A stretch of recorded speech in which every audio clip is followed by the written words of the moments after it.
திருச்சிற்றம்பலம். தின்னாருடைய சிவனையை போற்றி எந்நாட்டவருக்கும் இறைவா போற்றி. அனைவருக்கும் வணக்கம். நாம் இன்னைக்கு பார்க்கக்கூடிய பதிவு என்னன்னு பார்த்துட்டீங்கன்னா, கும்ப ராசிக்கு உண்டான ஜனவரி மாத பலன்களை பத்தி தான் நம்ம பார்க்க போறோம். அதற்கு முன்னாடி நம்மளுடைய சேனலை சப்ஸ்கிரைப் பண்ணிக்கோங்க. பெல் பட்டன்ல ஆல் அப்படின்னு சொல்லக்கூடிய பட்டனை கிளிக் பண்ணிக்கோங்க. அப்பதான் நம்ம போடக்கூடிய அனைத்து பதிவுகளுமே உங்களுக்கு உடனுக்குடனே வந்துகிட்டே இருக்கும்.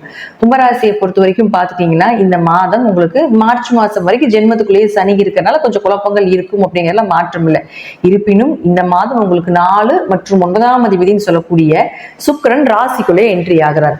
4ன்னா வீடு, மனை, சொத்து சுகங்கள், வண்டி வாகன யோகங்கள், தாய் உறவை சொல்லக்கூடியது. 9ன்னா பூர்வீகம், பூர்வீக சொத்துக்கள், தந்தை உறவு, உங்களுடைய குருநாதர், உயர்கல்வி, 2ஆம் படிப்பு, வெளிநாட்டு வேலை, இது போல நிறைய காரகத்துவங்கள் இருக்கு. இப்ப நான் சொன்னது எல்லாமே மேஜரா வரக்கூடியது, எல்லாருமே இது கேட்கக்கூடிய கேள்விகள். சோ இது சார்ந்த விஷயங்கள் எல்லாமே கும்பராசிக்கு இந்த மாதம் நடப்பதற்குண்டான வாய்ப்புகள் உண்டு. சனியோடு இருக்கும்பொழுது கொஞ்சம் ஸ்லோவா நடக்குமே தவிர மற்றபடி இதற்குண்டான ப்ராசஸிங் வேலைகள் எல்லாமே உங்களுக்கு நடக்கிறதுக்குண்டான வாய்ப்புகள் அதிகமா உண்டு. ஜாதகத்திலேயே சனி சுக்கிரன் சேர்க்கை ஏற்பட்டாலே பண வரம் உள்ள ஜாதகம் அப்படின்னு சொல்லுவோம். அப்ப கும்பராசிக்கு ராசிக்குள்ளேயே சனி சுக்கிரன் இருக்கும் பொழுது முதல் கட்டமாக இந்த மாதம் கும்பராசிக்காரர்களுக்கு பண வரவு அப்படிங்கிறது நிச்சயமாக உண்டு. இது பண வரவுக்கு நிறைய தொடர்புகள் உண்டு. அதாவது காம்பினேஷன் சொல்லுவோம் இல்லைங்களா, கிரக சேர்க்கைகள் அதெல்லாமே நிறைய இருக்கு. இதுல சனியும் சுக்கிரனும் ஒரு வகை. அது திடீர்னு பண வரவை கொடுக்கும் அப்படிங்கிறதுக்கு உண்டானது. எப்பொழுதுமே ஜாதகத்துல இது மாதிரி இருந்தா எப்பொழுதுமே ஜீவனத்துக்கும் பணத்துக்கும் குறைவில்லாம இருப்பாங்க அப்படிங்கிறது அமைப்பு. அப்ப கும்பராசிக்கு உங்க ராசிக்குள்ளேயே இருக்கும்போது இது உங்களுக்கு முழுமையாக 100% வேலை செய்வதற்குண்டான வாய்ப்புகள் உண்டு. தாய் சொத்து, தந்தை சொத்து, பூர்வீக சொத்துக்கள் ஏதாவது கேட்கிறீங்கன்னா இந்த மாதம் அது உங்களுக்கு சாதகமாக வர்றதுக்குண்டான வாய்ப்புகளையும் ஏற்படுத்தி கொடுக்கும். இருப்பினும் ஜென்ம சனியா இருக்கிறதுனால கொஞ்சம் பொறுமையா நிதானமாக யோசிச்சு நிலைமை தெரிந்து இது போல விஷயங்களை மூவ் பண்ணினீங்கன்னா நிச்சயமாக அது உங்களுக்கு சாதகமாக வர்றதுக்குண்டான வாய்ப்பையும் ஏற்படுத்தி கொடுக்கும். அடுத்தது குரு. இந்த குரு அப்படின்னு சொல்லக்கூடியவர் பாருங்க, 2 மற்றும் 11ஆம் அதிபதியான குரு ரோகிணி நட்சத்திரத்துல வக்ரம் பெறுகிறார். ரோகிணினா சந்திரன். சந்திரன்னா உங்களுடைய ராசிக்கு 6ஆம் அதிபதி. கடன், நோய், வழக்கு, எதிரிகள், வேலையில பிரச்சனைகளை கொடுக்கக்கூடியது உங்களுக்கு 6ஆம் இடம். அப்போ அதுல வக்ரம் பெறும்பொழுது உங்களுக்கு இது சார்ந்த விஷயங்கள்ல கொஞ்சம் கோபங்களோ, மன கஷ்டங்களோ, ஏதாவது நகை இடமானத்தில் வைக்கிறதோ, பணம் விரயமானதோ, பணம் ஏமாற்றுதல் வந்ததோ இதெல்லாமே ஏற்படுத்தி கொடுக்கும். ஏன்னா பிப்ரவரி 4ஓட முடிய போகுது. ஏகദേശம் இந்த மாசம் முடிஞ்ச உடனே உங்களுக்கு குருவுடைய வக்ர நிவர்த்தி. ஓகே, அதுக்கப்புறம் குரு யார் உங்களுக்கு? தனஸ்தான அதிபதி, லாபஸ்தான அதிபதி, குடும்ப ஒற்றுமையை கொடுக்கக்கூடியவர்.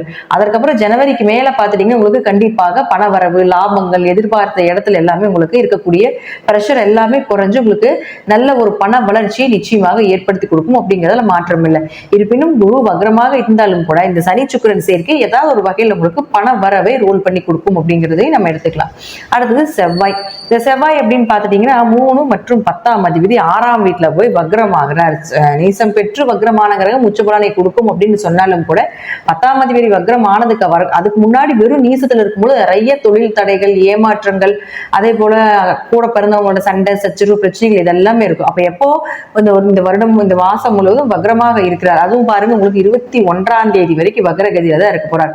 அப்ப 21ஆம் தேதி வரைக்கும் உங்களுக்கு நல்ல பண வரவு, தொழில ஒரு மாற்றங்கள், தொழில ஒரு வளர்ச்சி அப்படிங்கிறது நிச்சயமாக கிடைக்கும். உங்க முயற்சிகள் கைகூடும். கொஞ்சம் கொஞ்சம் முயற்சிகள் தடைப்படும், கொஞ்சம் சோம்பலா இருக்கும், அடுத்தது செய்ய முடியாத ஒரு சூழ்நிலைகள் வரலாம். ஏன்னா வக்ரம்னா ஒரு பாசிட்டிவா சொன்னாலும் ஒரு நெகட்டிவான விஷயத்தை அது கொடுத்துரும். சோ அதனால இது சார்ந்த விஷயங்கள் இருந்தாலும் கூட கொஞ்சம் கும்பராசி எப்பவுமே கடின உழைப்பை போட்டால் மட்டுமே பிரதிபலன் உண்டு அப்படிங்கிறது இயற்கையாகவே இந்த ராசிக்கு உண்டான பலன். அப்போ கொஞ்சம் கடினமா போடுங்க, நிச்சயமாக வெற்றி அப்படிங்கிறது உண்டு. ஏன்னா 3ஆம் இடங்கிறது வெற்றி, விஜயம், வீரம், தைரியம், விஜய வீரிய ஸ்தானம் அப்படின்னு நம்ம சொல்றோம். அப்ப அதுக்கு எல்லாமே உங்களுடைய ராசி இயங்கும் பொழுது அது இயங்கும். அப்ப ராசி இயக்கணும்னா கொஞ்சம் கடின உழைப்பை போட்டீங்கன்னா இந்த மாதம் நிச்சயமாக பண வரவும், தொழில நல்ல வளர்ச்சி அப்படிங்கிறது ஏற்படுத்தி கொடுப்பார்.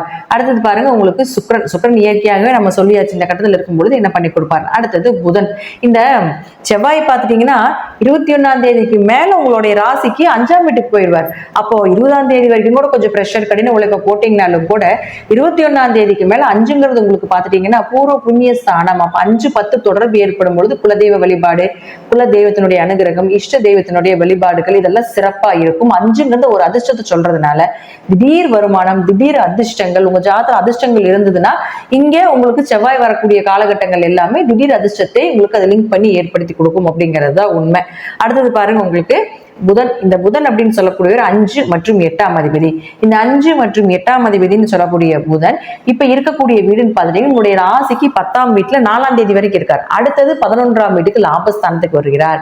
5 குடையவர் 11க்கு வரும் பொழுதும் அதே போல 10ஆம் அதிபதி 5ஆம் வீட்டுக்கு போறதும் இதெல்லாம் வந்து ஒரு தொடர்புகள், கிரக தொடர்புகள்னு சொல்லுவோம். இது எல்லாமே உங்களுக்கு பண வரவும் தொழில் வளர்ச்சியும் ஏற்படுத்தி கொடுக்கும். ரொம்ப நாளா தொழில் இல்லைங்க, தொழிலை விட்டு வந்துட்டேங்க, தொழில நிம்மதி இல்லை, கடின உழைப்பு, தொழில் நிலையில் ஒரு கெட்ட பெயர், ஆனால் கெட்ட பெயருக்கு உண்டான ஒரு நல்ல பெயரோ அதே போல பார்த்துட்டீங்கன்னா அந்த நம்ம வந்து அந்த உண்டான ஊதியங்களோ எதுவுமே எங்களுக்கு கிடைக்கல அப்படின்னு இருந்தீங்கனாலும் கூட இந்த மாதம் இந்த புதன் லாபஸ்தானத்துக்கு வரும் பொழுது, ஏன்னா 8 குடையவர் 11 5 குடையவர் 11க்கு வரப்போகிறார். வெறும் 20 நாள் மட்டும்தான், 4ஆம் தேதியிலிருந்து 24ஆம் தேதி வரைக்கும் ராஜயோகங்கள் ஏற்படும். திடீர் பணம், அந்த ஷேர் மார்க்கெட் சம்பந்தப்பட்டது, எம்எல்எம் சம்பந்தப்பட்டு, சீட்டு சம்பந்தப்பட்டது, உழைப்பில்லாம வரக்கூடிய பணங்கள், மறைமுகமாக வரக்கூடிய பணங்கள் எல்லாமே அது சார்ந்த தொழில நீங்க இருந்தீங்கன்னா இந்த 20 நாட்கள்ல உங்களுக்கு மிகப்பெரிய ஜாக்பாட் கிடைக்கும் அப்படிங்கிறதுல மாற்றம் கிடையாது. ஸோ செவ்வாயும் அங்க மேல ஏறுறதுக்கு அப்புறம் பார்த்துட்டீங்கன்னாலும் உங்களுக்கு புதனும் இந்த 4ஆம் தேதிக்கு மேல 11ஆம் இடத்துக்கு வர்றதுனால இந்த காலத்தை கும்பராசிக்காரர்களை பயன்படுத்திக் கொள்ளுங்கள். அதே போல சனியும் சுக்கிரனும் சேர்ந்து உங்களுக்கு பணக்கார கிரகமாக இருக்கக்கூடிய சனி சுக்கிரன் சேர்ந்து உங்களுக்கு ராசிக்குள்ளே இருக்கும் பொழுது மிகப்பெரிய அதிர்ஷ்டம் உண்டு.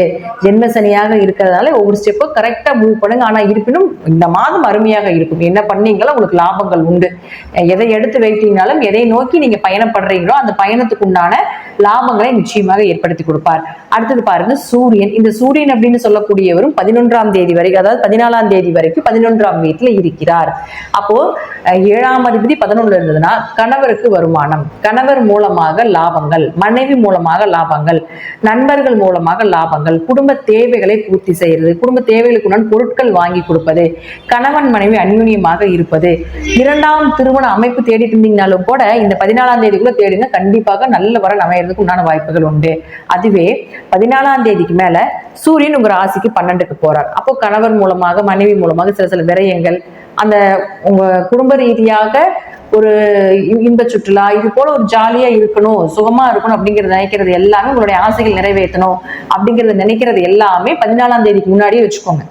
14ஆம் தேதிக்கு மேல கடின உழைப்பு போட வேண்டியதா இருக்கும், கொஞ்சம் விரயங்கள் ஆகும், மருத்துவ செலவுகள் வரும், இதெல்லாம் நடக்கும். கணவன் மனைவிகளுக்கு கொஞ்சம் சின்ன சண்டைகள் வர்றது இதெல்லாம் ஏற்படுத்தி கொடுக்கும். அல்லது கணவருக்கும் மனைவிக்கும் ஏதாவது மருத்துவ செலவுகள் மூலமாக ஏதாவது ஒரு மனக்கவலைகளோ, அலைச்சலோ, வீண் விரயங்களோ, பணம் அதாவது பயணங்கள் மூலமாக நிறைய பணம் விரயமாகிறது, இது எல்லாத்தையுமே ஏற்படுத்தி கொடுக்கும் அப்படிங்கிறது உண்டு.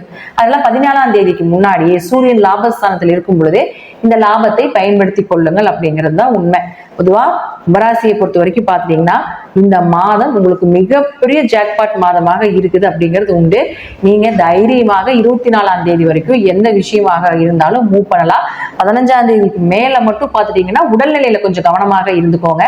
மற்றபடி சனி சுக்கிரன் காம்பினேஷன் இந்த மாதம் முழுவதும் இருக்கிறதுனால இழந்த பணத்தை மீட்டு எடுத்து ஜெயிக்கக்கூடிய ஒரு அமைப்பும், விடாமுயற்சியோட கடின முயற்சியோட இந்த மாதம் உங்களுக்கு செழிப்பாக இருக்கக்கூடிய ஒரு மாதமாக கும்பராசிக்கு இருக்குது அப்படிங்கிறதா உண்மை. இதெல்லாம் நான் சொல்லக்கூடிய கருத்துக்கள் ஜாதகத்துல தசாபுத்திப்படி சிறிது மாறுபடலாம்.